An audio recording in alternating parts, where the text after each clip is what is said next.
Hello everybody and welcome to Project Cold War, which is a game created by Wargaming, which is the parent company of World of Tanks, which is a game you might have heard of before. And if you haven't heard of World of Tanks before, that's okay, you're still in the right spot. The question is this game for me? What is good about this game? What is bad about this game? How is this game different from World of Tanks? And what does it do better than World of Tanks? What does it do worse? And what is this game really all about? So in this video, I'm going to be covering all those different questions, and I want to break it down into three more simple questions. First of all, how does this game compare to World of Tanks, which I'll be covering in a second. Second of all, what are my first impressions of this game? And third of all, what is a brief overview of this game? Like, what is it actually about? What are the mechanics, and how do the keybinds work, the abilities, all kinds of stuff like that. What is this game actually about? What is the currencies like, etc. That's what I'm gonna be covering in this video. So the first question I'm addressing is, how does this game compare to World of Tanks? So first of all, this game is not World of Tanks. It's not World of Tanks 2.0. It's a completely different game. It's very different in many ways, and we'll go over a lot of that later. But the first thing I really want to talk about in terms of how this game compares to World of Tanks is basically just the fact that this game doesn't feel like you're getting fucked over like it does when you play World of Tanks. When you play World of Tanks, there's all these kind of things like overpowered premium tanks. There's these things like crews. There's very harsh credit system and very harsh gold system, and there's premium rounds. It feels very pay to win. It feels like I'm being milked, basically. So the thing to understand about this game, none of that is in here. It's not, I don't feel like I'm being milked when I'm playing this game. And I think that's the best part about this game for me so far. It's just the fact that I'm not a fucking cow. Okay? So I'm claiming that this game is way less milky than World of Tanks. And so I want to actually show you what the progression system and the monetization system in the game currently is, at least in alpha. Now this is very subject to change because this game is in alpha. So keep that in mind, but I'm very hopeful, and I'm kind of confident that it will stay this way, because I think Wargaming, just judging based on how they've designed everything so far in this game, it seems like they have actually started to learn from their past mistakes, and they're actually being quite progressive with this game. They're just copying other newer game models where, you know, it's not pay to win, it's more pay to progress. And that's what this game really is. It's pay to progress, at least with what I'm seeing here. It's subject to change. But what is the progression system in this game? So when you first load in or whatever, you're gonna have 3 tanks. So there's 3 different classifications of vehicles. There are the attackers, which are good for damage. There are defenders, which, you know, are more heavily armored, and then there's fire support, which are kind of the snipers. That's kind of how it goes. It's not like perfect categories. Like this one has a derp gun and it's a fire support. They have really good guns. These ones are kind of more like medium tanks, I guess, the attackers. But you'll basically get 3 default vehicles. You'll get a default attacker, a default defender, and your default fire support, and they're all level 1. So I have a level 10 here. I've upgraded my Jaeger to level 10. Now, the whole concept of tier 1 to tier 10 that you have in World of Tanks, that's just thrown out the window. All of these agents, as they're called, are basically on the same level. They should all be balanced with each other, and they're all viable options. So let's say I'm starting out and I want to play my Raketa. I have a level 1 Raketa, so I select it here. It has an agent, which, you know, it's just the dude here, and then you have the actual tank. And that might get confusing for you at first, but just if you see Raketa, it means the dude, but it also means the tank. So don't get too tripped up over that. I did at first as well. But we got our level 1 Raketa. How can we customize our Raketa? And how can we, as I am claiming, be competitive in this game without having to pay. So when you have a Raketa, here's how you can customize it. So you in World of Tanks you have like modules, and then you have field mods, and then you have a crew as well. In this game, it's a lot different. It's kind of like field mods in World of Tanks, but it's a little bit simpler than that. So first, you got your consumables. These are things anybody can pick. There's like repair kit, you've got your med kit, you've got energy booster. There's a currency when you're in the game called energy, which you can use to use your abilities. And then there's like a fire extinguisher. And so those are kind of standard, not very different from World of Tanks. Then you've got your perks. These are things that will improve your vehicle's characteristics, and you get 3 of them. And those are dependent on your vehicle's level. So in this game, all vehicles have levels. So a level 1 Raketa does not have access to all of these upgrades. It does have access to its perks, which actually it doesn't have access to its perks. I apologize. You unlock perks as you level up your tank. So leveling up your tank is kind of like grinding experience in World of Tanks. So you get more, as you get more experience on a tank, the more things you unlock and the better your tank becomes. So for example, let's say we upgrade our Raketa to level 2 just by playing some games, and it probably would just only take like 2 games. And you earn experience for those games, and then your Raketa goes up to level 2. You have all these different options to choose from. So, you know, aiming speed, reticle size, and they sometimes have different trade-offs, but you can only pick one from these lists. So there's a lot of customization in this game. But the main thing is, this is kind of like a level 1 tank, or a tier 1 tank, is kind of how you look at it in World of Tanks. But the thing is, in order to get this thing maxed out, so that you have all the consumables, all the perks, and all the upgrades, it probably takes, at least for me, it took around 6 hours of gameplay. And keep in mind, that is 6 hours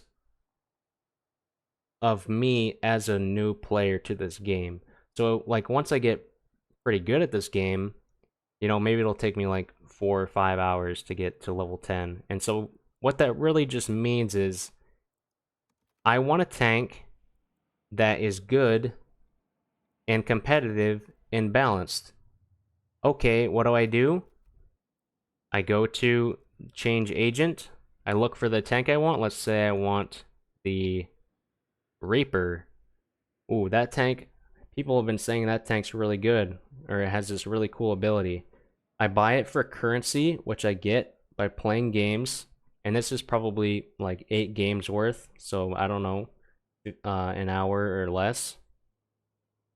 You buy the tank. How long does it take you to fully max out that tank? For me, it only took 6 hours, about, and it would probably take less than that after I become more experienced. So really, what that means is, if you want to be competitive, you just put in that amount of time, and I don't think that's unreasonable. You still get a sense of progression, which is something that I think World of Tanks, it's like something that you would want to keep from World of Tanks. It's the progression system, but the World of Tanks progression system is just way, way, way too pay to win, and just so frustrating and boring. And I don't know about you guys, but playing stock tanks in World of Tanks, there's nothing fun about it. In this game, though, the stock tanks, like this tank it's not like a tier 1 tank. This is like basically a tier 9 tank, and these upgrades will get me up to a tier 10 tank. So even when I'm playing stock at level 1, first of all, it'll only take a few battles for me to start getting up to, like, you know, level 3 or 4, because it gets exponentially harder. Although it's not like super exponential, it just raises a decent amount.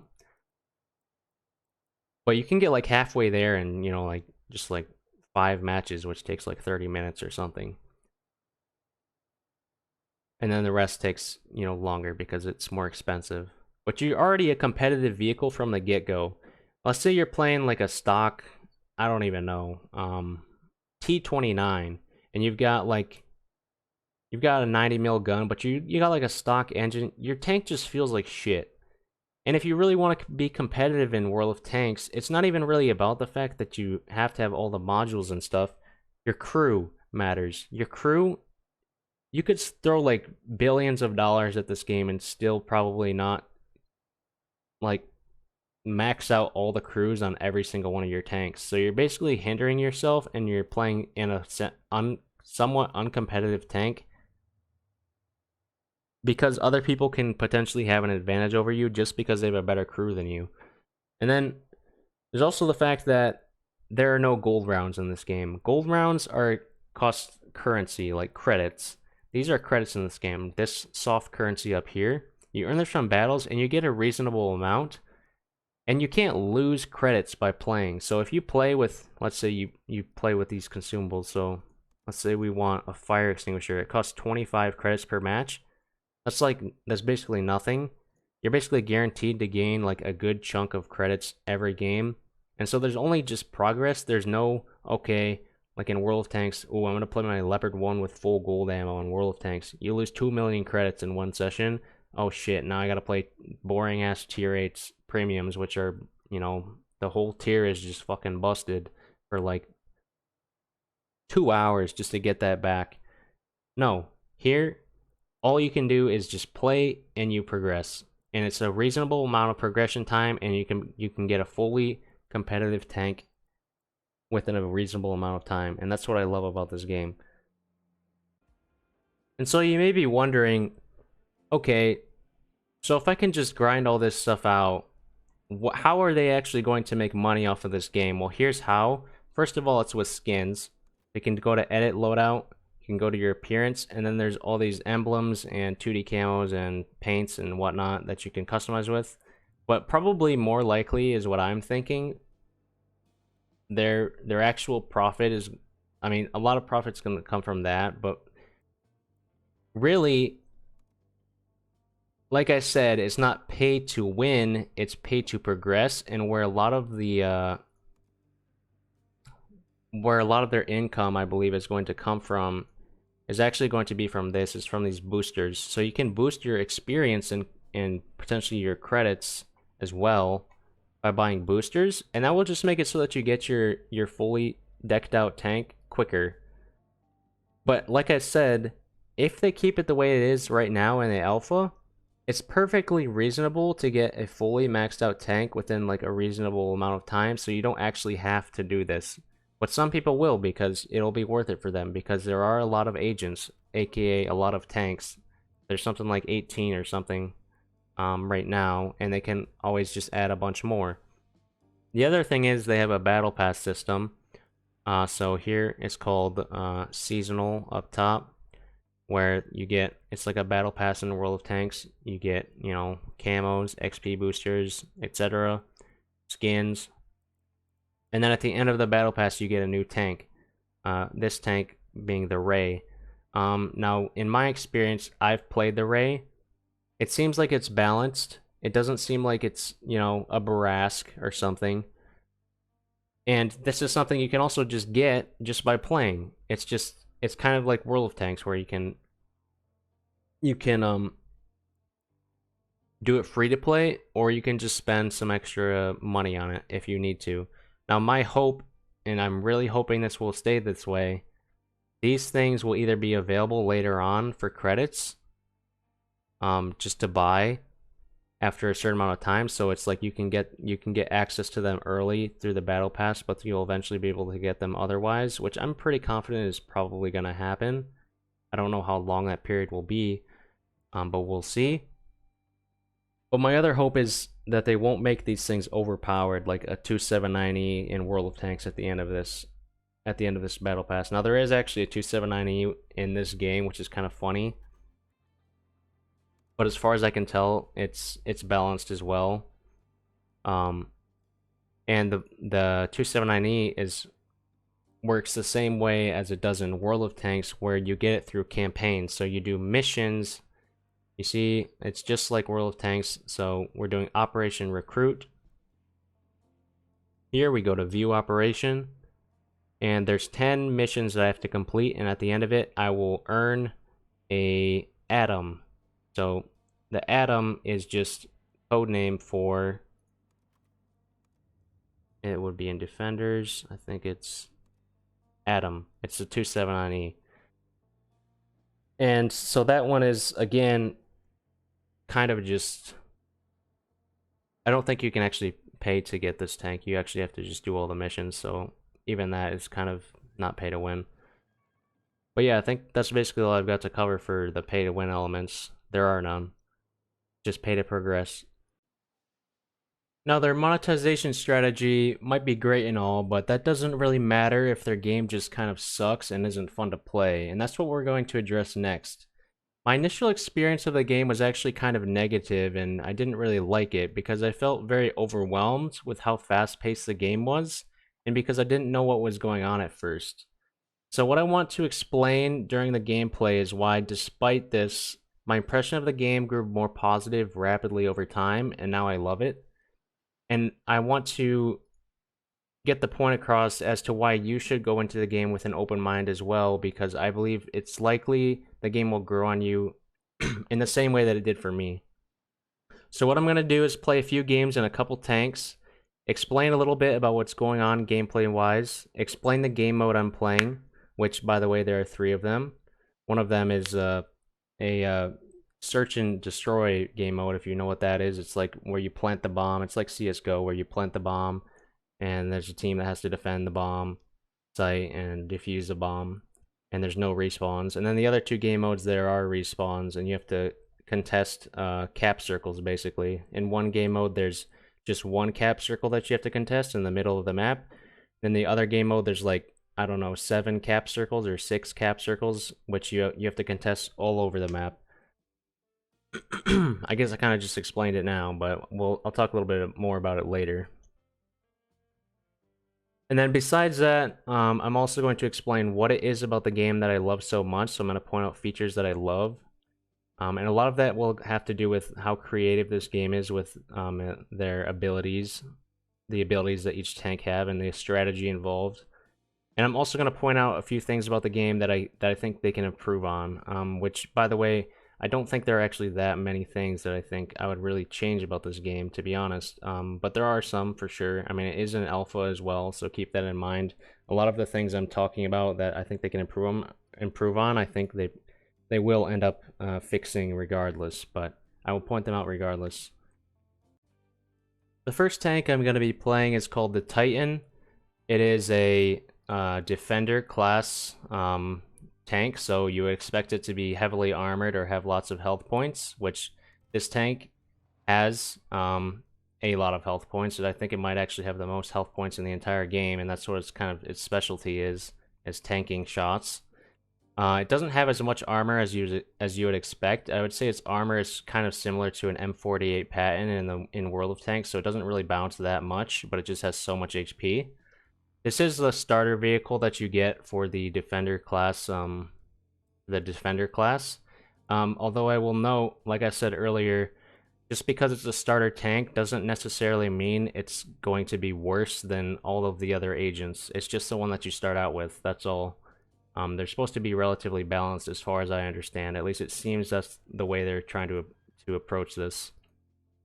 So, I was talking about abilities earlier. Let me cover that real quick. So let me switch this. So my Titan, it's level 7. I've upgraded it to level 7, so I'm probably around halfway through the progression. I don't have enough currency, this currency in the top right of the screen, to buy some of the upgrades for like slot 5 and slot 6 yet, or for some of these perks. But it's decently upgraded tank. Now this tank in general is not considered to be a great tank. I'd say it's a little bit under average, but it's not terrible. But the reason I'm choosing to play this tank is because I wanted to show off some of the special abilities that the tanks get, and just how creative and interesting they are, and just how much strategy is involved, and how it can raise the skill ceiling of the game. So for this tank in particular, you can see that it's perks by pressing, I believe, F1. No, it's actually just down here. I think I think there's another way to look at it as well, but let me actually check. No, I'll just check down here. So in the bottom right hand corner, these are some of the features of the tank. So here it gets Iron Warden. So if it loses 50% of its health, max health, it resets the repair kit cooldown. So your consumables over here have a cooldown when you use them. And whenever they come off cooldown, you can use them again. Now, the interesting thing is in this game, repair kits don't just heal your tracks or your modules. They also actually make you gain health over time. So let's say you have 3,000 max health and you're down to 1,000 health. You use your repair kit, and then over time, let's say 15 seconds, you will gain back up to 2,000 health. So it will give you 1,000 health over time. That's how repair kits work. It's very interesting. And then let's go to the so that reduces the repair kit cooldown when you get below 50% health. The next thing is just its primary attack. It's just a shot, just like a normal tank should do. So it's just saying that your tank has a gun. I don't know. And now over here on the right are the two abilities that this tank gets. So these abilities are activated by pressing the R button or the F button, which can be rebound. So in this game, there are, for example, smoke grenades.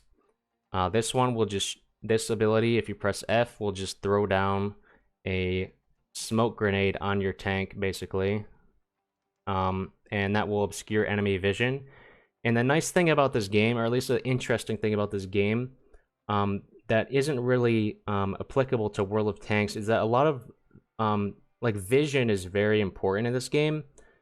So in World of Tanks, if someone is spotted, you see their outline and you see above their tank just red text, saying their health points and their HP. But visual cues in this game are kind of supposed to be a part of the gameplay. So there's no way to turn off, for example, extra effects in this game. So smoke screens, like there's no way to see through them unless you have a special thermal camera to see through them, which some tanks do get as an ability. And then there's also, for example, like airstrikes in this game, which this tank gets, as you can see, as its second ability. You can put down an airstrike within a designated range, and then the tanks will get bombed from above. And those visual effects from the airstrikes can actually be very obscuring to your vision, which might be off-putting for some people, but I actually kind of see it as a good thing. It makes the game a lot more interesting because a lot of the time it's down to just, spotting things with your eyes. You have to actually be very aware of your surroundings. And then the other thing to note about this game is something that I'll show later on in the gameplay. The spotting mechanics of this game are very different. Tanks are visible on your screen at all times. So if you look far off in the distance, 500 meters away, maybe you'll see an actual tank. You'll just see visually the tank, but there will be no indication of that tank on your minimap, and there will be no health bar above the tank. So you kind of just have to spot it with your eyes. So I think that's pretty much all you need to know about the Titan. Let's get into the first battle, and I'll explain more along the way. Okay. So one more thing I forgot to mention about the Titan. It also has another passive ability, which is probably the most interesting aspect of the Titan in my opinion. And I'll show you this in game. It has this unique way to reduce its reload. So its base reload is around 5.7 seconds, but there's a way to get it down to 3.5 seconds, and it's not just some unique condition that needs to be met. You actually have to do something skillful in order to do it, and I'm just going to show you that in game. Kind of hard to explain with words. But basically, another thing that I just love about this game is it seems like, even though the Titan seems a little bit underwhelming, like in terms of putting out damage and stuff, there are still situations where I would say, like, man, I really wish I was in a Titan right now because this tank would be great for this situation. So I'm going to show you this this mechanic. So look at my reticle, 5.7 second reload here. I shoot. Now, did you see that on the bottom? I'll show you again. I shoot. And when I click the mouse and get it within that green dot, or I guess not green dot, within that window, my reload is reduced. So I think that's super interesting. Now, let's look at the map. So this is the map. You press tab to get the map. And honestly, this is probably the thing which really will throw you off at first. This is definitely the thing which has taken me the longest to get used to, is the map, because it's like an overhead map, and it's extremely hard to get used to if you're used to like a World of Tanks style map. But I would just tell you, if that's off-putting to you, just give it some time and you are probably going to get used to it. At least I did, and it was extremely off-putting for me, but now I actually kind of like it. I really don't mind it at all. So here, we're engaging some targets, pressing tab. It looks like we have an enemy Titan up ahead. We shoot him, hit him for 400. Now in this game, it's very important that you aim for certain like weak spots. Weak spots are extremely important. I'm not talking about armor weak spots. I'm talking about module weak spots. So a lot of the damage dealt in this game is reliant on critical damage. So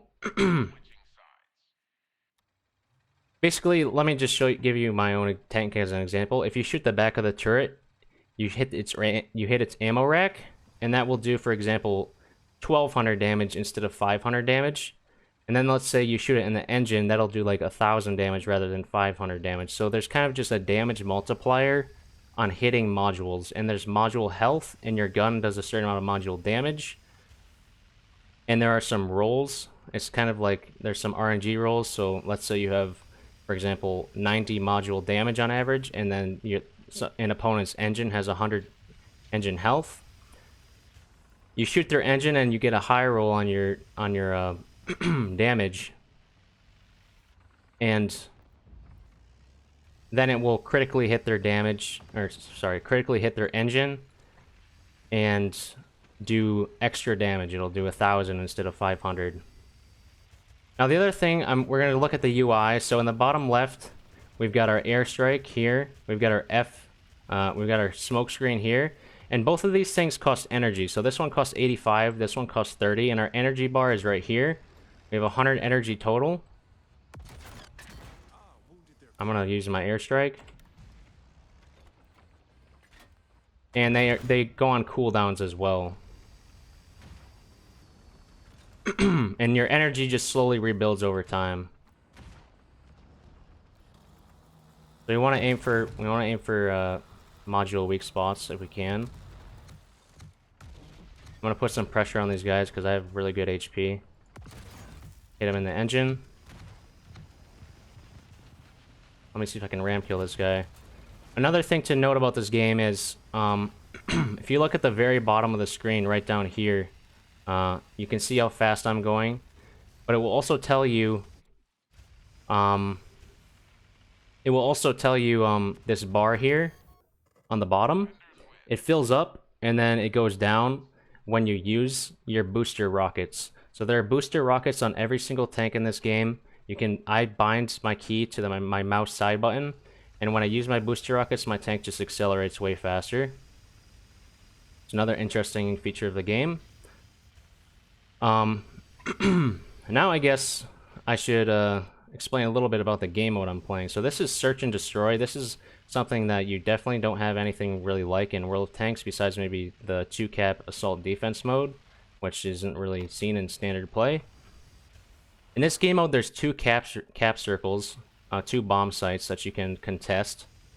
And you basically just drive onto the bomb site in order to plant the bomb. It's a 5v5 mode, by the way.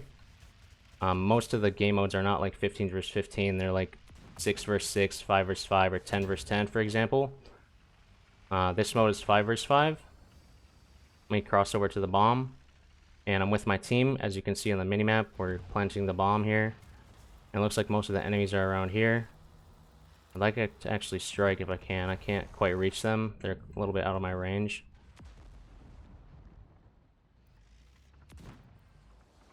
Oh shit, that's a Phantom. That's basically like a ship barn with an autoloader. It's very scary to play against.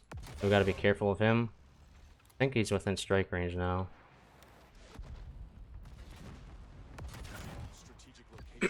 So you can see, like, I'm doing like 450 damage. That's like the base damage in my tank. But if I hit a critical hit on him, then it will do some more. Oh, I forgot about the I'm not gonna mention it. It doesn't matter right now. But yeah, in this mode, you capture one of the bases. You can pick one of two bases, and then you just have to defend it after you capture the base, and the enemies have to try to defuse.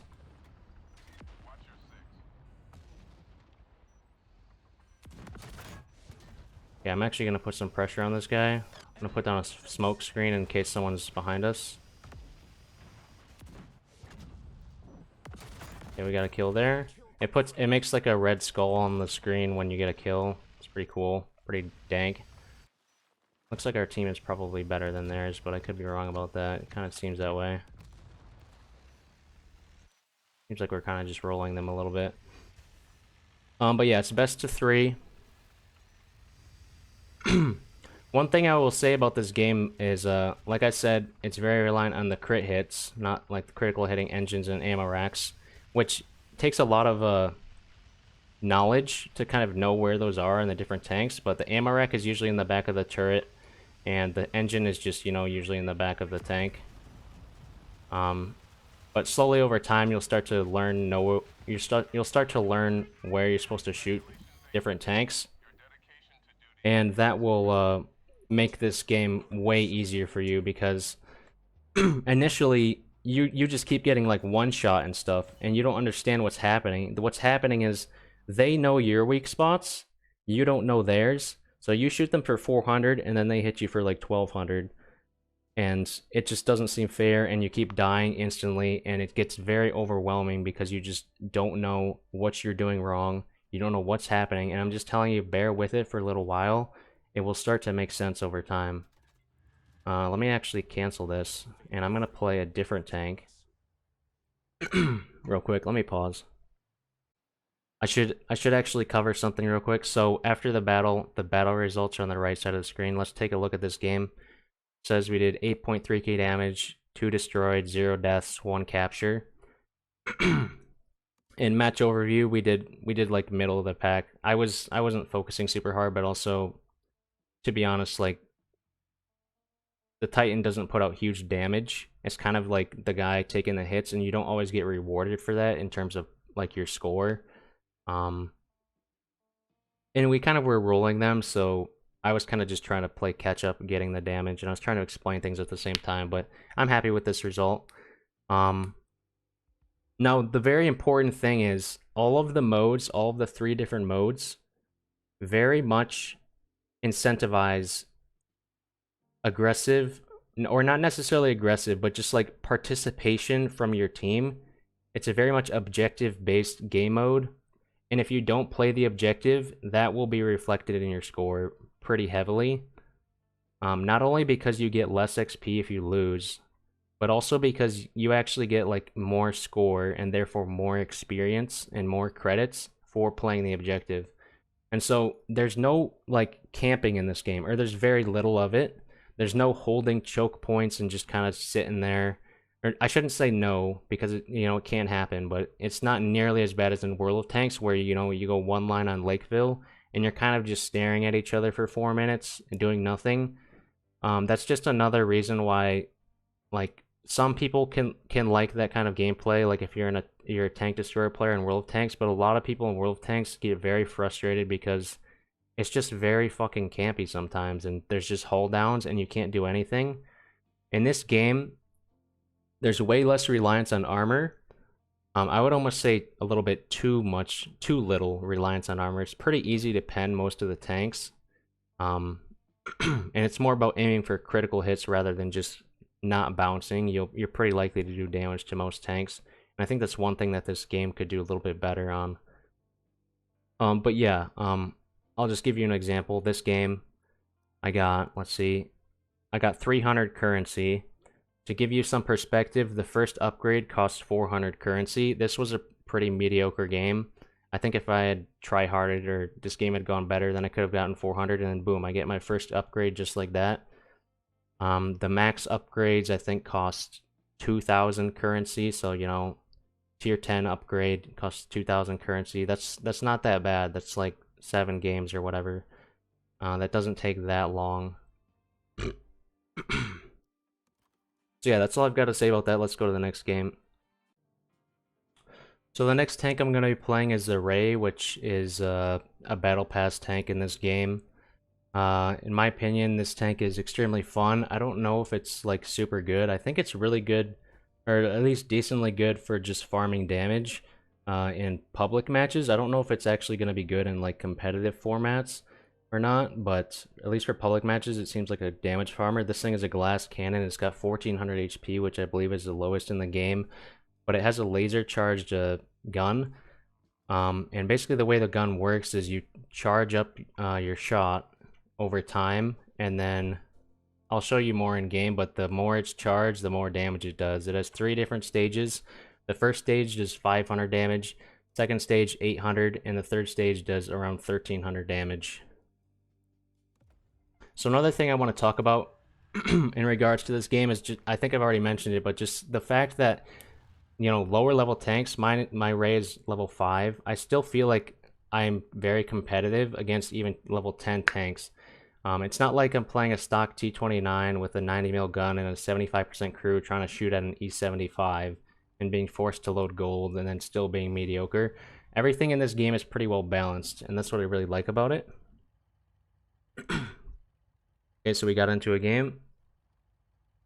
Now this tank only has one ability. I noticed in my last game that I was accidentally blocking the abilities in the bottom left with my webcam, so I'll show you that right away in this game. This tank though has only one active ability that you can use energy on, and that's the smoke screen. So this thing will just like the Titan, it'll deploy smoke on its tank, and then and besides just that though, it's kind of different from the Titan in the fact that it's not just using the smoke to try to get away. You can actually hide in the smoke in this tank and then use a thermal imaging camera, which is its passive ability. It's just an ability, but it's passive. It's active all the time. You can just switch to a thermal imaging camera. I have it bound to spacebar, and that will allow you to see enemies through the smoke. They'll show up as a white. Everything will be in black and white, as I'll show you later in the game, and enemies will appear as different shades of white. They'll be brighter on the screen. So it looks like we got into I don't know what this game mode is called, but there's basically 4 cap zones. You can test the cap zones, you try to cap them, and the more cap zones you have, the faster you gain points. The points are in the top right here, and the first one to 2,000 points wins.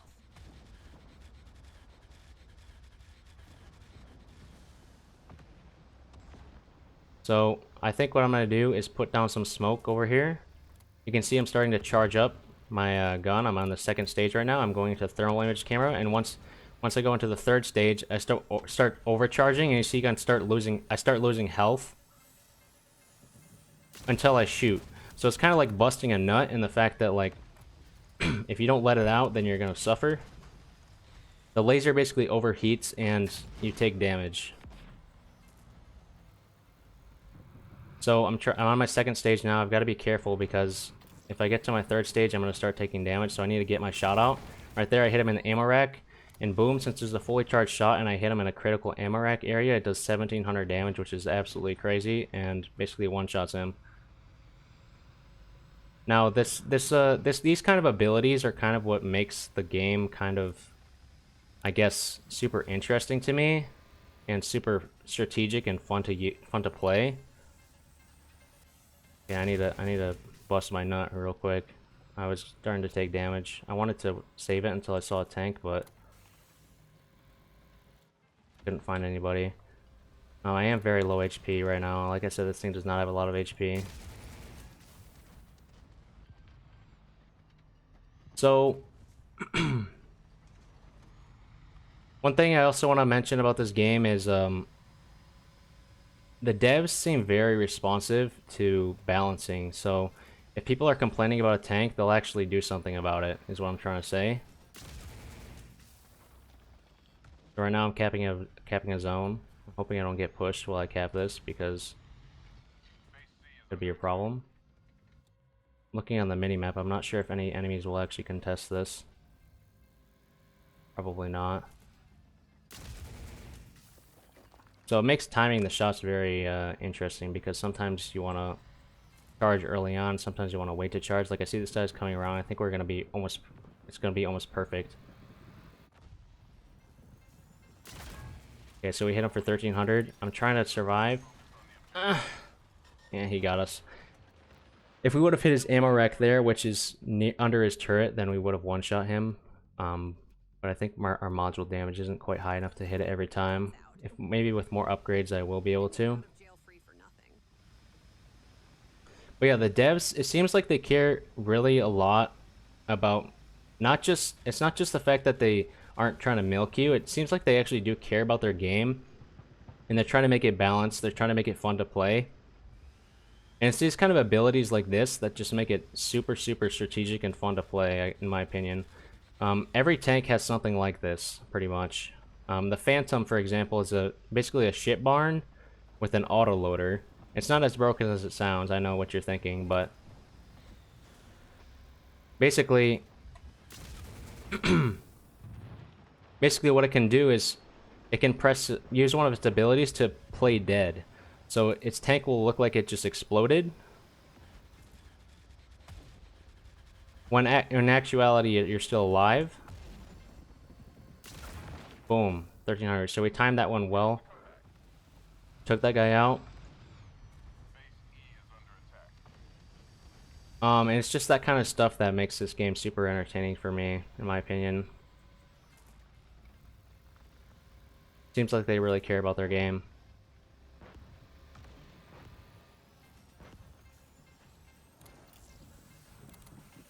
I need to hit this guy or I'm gonna die. 1300. So here we might die. Yeah, we're dead. We took too much damage from our overheating mechanic before I could get out my shot, and then this thing is very fragile, so I just died. If I don't one-shot him, then I don't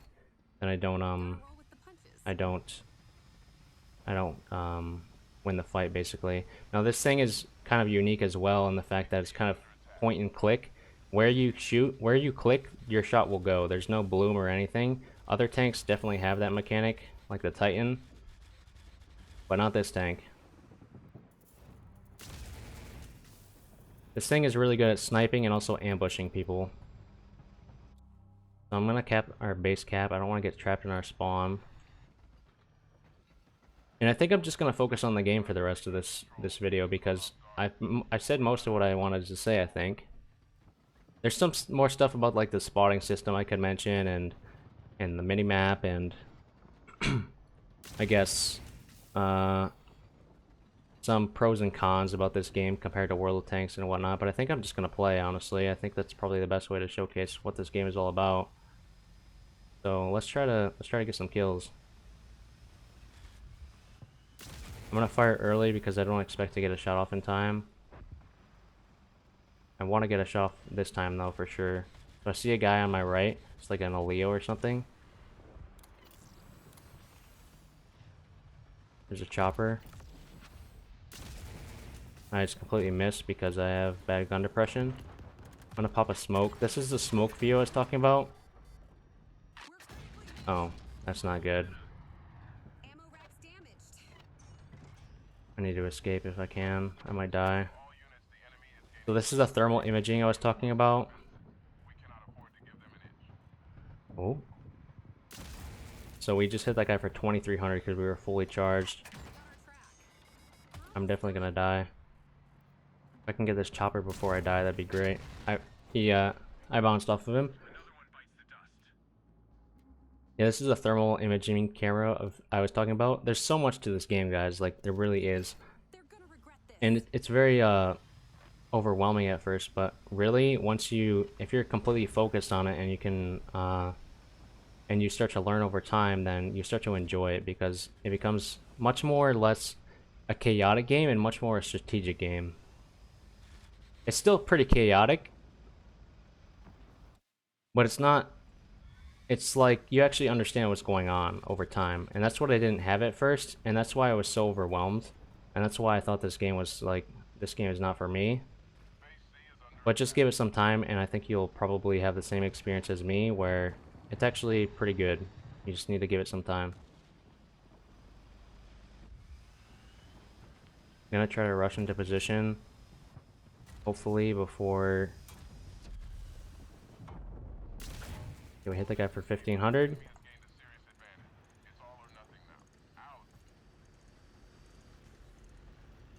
See that guy there? I don't want to get flanked. I think there's someone around that corner. But I kind of want to go for this guy as well, so it's kind of hard to say. Let me pop a smoke.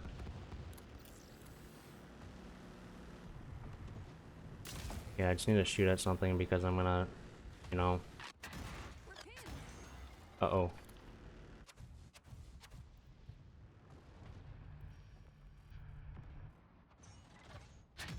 Please survive. If I can survive and then just shoot this guy.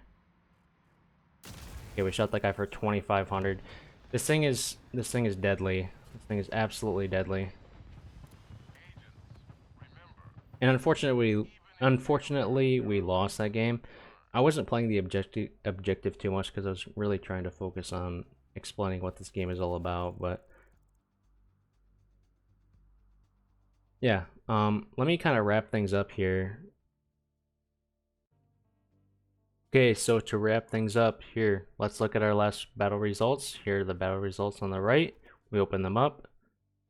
It was a loss in the Ray. We did 12k damage, we had 3 deaths, and we were destroyed 2 times, so positive kill to death ratio, 4 assists as well. Match overview, if you look at where we are on the chart, I actually did very badly in terms of score, which is actually a good thing. And now, if you look at where I am in terms of damage, I'm probably like middle of the pack. But the reason why I'm on the bottom is because I didn't really play the objective. I didn't capture the bases very much or contest the bases very much. I kind of was just going around shooting people. And I did that for video purposes, you know, just because I wanted to focus on the game, or like focus on what I was talking about, not the game. But, you know, when you're fully focused up, like, you can try to contest the objectives. And guess what? You get rewarded for it, and that's great. This score here translates into more experience and more credits. More of this stuff, the credits, and more of this stuff here, the experience. So I'm level 7 Ray. Well, last match I think I was level 6 Ray, so I just leveled up because I got more experience because I got a decent score. It wasn't actually a great score, it was a pretty bad score because I didn't play the objective, but you get what I'm saying, right? Now that we've covered some of the basics of Project Cold War, I have 2 more things to share. Firstly, if this game is piquing your interest, I will be uploading more gameplay of Project CW as soon as I can. If possible, I do have to go somewhere this weekend, so I'm not sure how much content I'll be able to get out before the alpha test is over. Basically what that will be is those videos will be me playing a certain tank, explaining what its abilities are and what the tank is good for, and I'll even talk more in depth about the game, like the spotting mechanics, etc., and what I know about it so far, because there's so much in this video, or there's so much that I wanted to include in this video that I simply couldn't because it would just be too long of a video. Secondly, I want to give a quick conclusion to the video. So this game is very different from World of Tanks in terms of gameplay and style. That's absolutely true. And if you're a World of Tanks player, it might make you feel overwhelmed at first, especially the minimap. If you don't play, or if you don't play other fast-paced games like me, but I just don't want that to let you, I don't want to let that stop you from giving it a good try at least, because after all, this is a free-to-play game, and its monetization and progression strategies are like light years better than what World of Tanks has. And so, as well, like, it seems like their balancing department is actually like decent. So for example, let me show you something. Here's the leaderboard. I haven't shown you this yet. There's like a lot of people. I don't know what the bottom rank is, but this isn't great. 28,000. But either way, on the leaderboard it says the position in the rating is calculated by the average score over your last 5 battles. So the score is averaged over the last five battles, and that's how you're determined what place. That's how it's determined what placing you are on the leaderboard. And so, for example, Scorpion G Twitch NA, he's only playing the Jaeger. But if you just look at the leaderboard and see what tanks people have played, mostly just the Phantom. Now, these are like their overall battles. But what basically has happened is their balancing department has seen and has heard from players in their Discord, okay, the Phantom is broken. We need to nerf that thing. That thing is absolutely busted. And guess what happened? Like 2 days later, their team actually listened and nerfed it. So it's amazing. And the same thing is probably going to happen to the Chopper. It's already been nerfed once or maybe twice. It might even be nerfed again because people are still sometimes complaining about it. But the point is, it seems like they're actually listening to the players. And so all I'm asking is that you give it a chance because the developers really seem to like they care about the game. It seems like they're listening to feedback. So I don't want you to just assume that it's gonna turn out the same way World of Tanks has just because because Wargaming is, you know, heading this project. You know, you never know. Maybe there's a different team on this project. Maybe they'll be able to convince Wargaming that this game can turn profit in a different way that World of Tanks has, as many other games have. You know, it's a different strategy to earn income from the game. Yeah, that's pretty much it. So I just want you to have some hope. At least I have hope that this game could actually be good. I mean, I honestly, in its current state, even though it's still an alpha, if you had to ask me right now, would I rather play this game for the rest of my life or World of Tanks? Just as a hypothetical, I probably would pick this game, honestly, because it just is more fun. I enjoy myself more when I'm playing this. I laugh more. Like, I have times where I'm laughing and like having just straight up fun because I just one-shotted some dude. And there's like tense moments as well where, you know, I'm trying to clutch and search and destroy, or I'm surrounded by 3 enemies and I have to win a 1v3. It's crazy. So just give this game a chance is basically what I'm trying to ask you. That's basically all I've got for this video. In the description and maybe the pinned comments, I'm probably going to put some information about how to get involved in Project Cold War. I'm pretty sure you can't get in anymore, but if there is a possibility, then I will put that possibility in the description if you're interested in joining. That's all for this video. Thank you so much for watching. This video, it took a fucking lot of work to make this video, so please, if you enjoyed it, please like and subscribe if you're interested in this kind of content, because there will be more coming. And if you think that one of your friends who plays World of Tanks, or just any of your friends, might enjoy this kind of game, send them this video, just because I want this game to be as popular as it can be, because I think it's genuinely a good game. That's it. Alright, goodbye.